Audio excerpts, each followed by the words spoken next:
আসসালামু আলাইকুম। স্বাগত আজকের গল্প চ্যানেলে।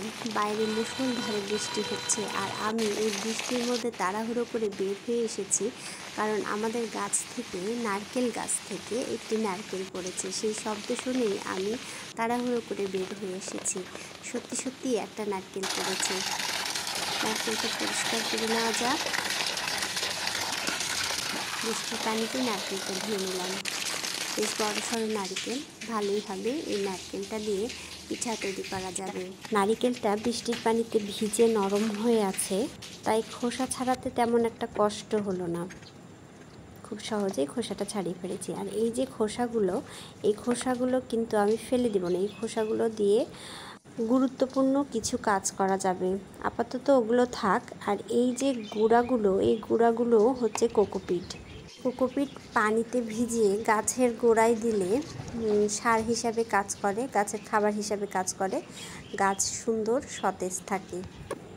যাই হোক, আমি আমার কাজে ফিরে আসলাম। আমি নারকেলটা ফাটিয়ে পানি বের করে নিলাম। নারকেলটা বেশ ভালো। আমি নারকেলটা হাত কুড়িয়ে দিয়ে এইভাবে সুন্দরভাবে কুড়ে নিলাম। এরপরে আমি তাল ছিলে নেব। আমি তাল আর নারকেল দিয়ে সুন্দর একটা তালের কাপকেক রেসিপি শেয়ার করব। আমি তাল ছিলে নিয়ে এইভাবে শাঁস বের করে নিলাম। এইবার দুধ আর সুজি ভিজতে দিয়ে দিয়েছি। এর মধ্যে দিয়ে দিচ্ছি ইস্ট, গমের ময়দা, চিনি, সামান্য পরিমাণ লবণ আর তাল। এই তালগুলো আমি একবারে দিব না, অল্প অল্প করে দিয়ে আমি এগুলোর সাথে ভালোভাবে মিশিয়ে দিব।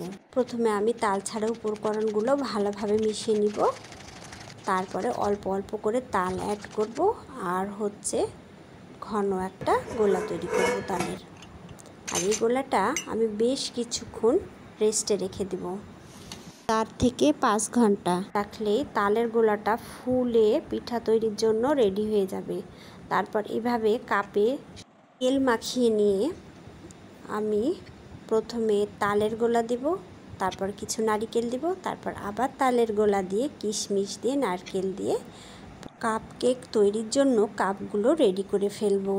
তারপর আমি চুলায় পানি বসিয়ে দিব। আপনারা গ্যাসেও করতে পারেন, ইলেকট্রিক চুলাতেও করতে পারেন, কিংবা রাইস কুকারেও করতে পারেন। আমি খড়ির চুলায় করব। পানি বসিয়ে দিয়ে আমি এই যে ঢাকনির মুখগুলো, ছিদ্রগুলো আমি একটা কাগজ দিয়ে বন্ধ করে দিয়েছি। এই বন্ধ করা অবস্থাতে পানির উপরে স্ট্রেনারে করে কিংবা বাটিতে করে রেখে দিতে হবে এবং অল্প আছে অনেকক্ষণ ধরে সেটা ভাপ দিতে থাকতে হবে। ভাপ দেওয়ার এক পর্যায়ে জিনিসগুলো ফুলে উঠবে, সুন্দরভাবে ফুলে উঠবে। তারপর হয়েছে কিনা সেটা চেক করার জন্য টুথপিক দিয়ে দেখতে হবে। যদি হয়ে থাকে তাতে টুথপিকে কোনো কিছুই আসবে না। আমার এটা একটু কাঁচা আছে, কিন্তু কাপেরগুলো হয়ে গেছে। কাপগুলো আমি নামিয়ে নিব। ব্যাস হয়ে গেল আমার তালের ভাপা কেক, কাপ কেক কিংবা তালের ভাপা পিঠা। এগুলো ঠান্ডা হলে কাপ থেকে বের করে পরিবেশন করা যাবে। এই হলো তালের কাপ কেকের রেসিপি। যদি ভালো লাগে তাহলে বাসায় ট্রাই করবেন। ভালো লাগলে লাইক, কমেন্ট, শেয়ার করে পাশে থাকবেন। আল্লাহ হাফিজ।